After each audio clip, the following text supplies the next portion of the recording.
They're bringing drugs, they're bringing crime, they're rapists, and some, I assume, are good people.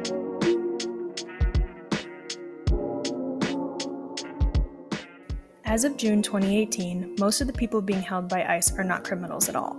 And of those who have been convicted, most of them only have a minor violation, like a DUI. And, as shown in this graph, citizens have higher rates of crime as compared to non-citizens, further debunking this myth of immigrants as criminals.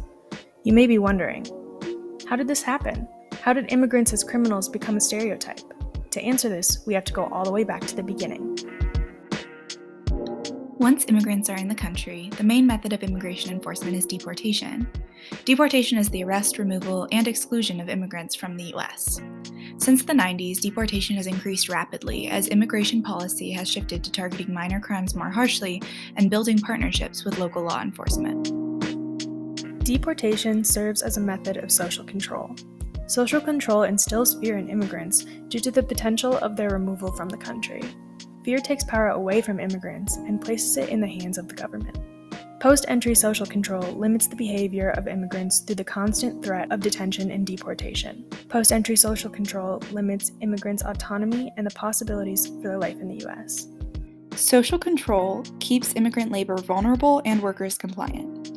Stories of deportation that circulate encourage immigrants to keep their heads down, stay away from drugs, and accept work in low-wage jobs. Because of this, many immigrants face a lack of upward economic mobility, and they may involve themselves in underground economies, which makes them more susceptible to deportation. Another consequence of social control is the hesitation immigrants face in contacting government agencies when they are needed. This includes police, as well as medical assistance and other emergency services.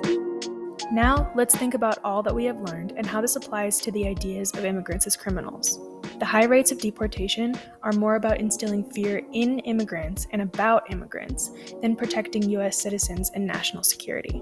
When the government is able to deport people at such high rates due to newer policies, the public views them as criminals too.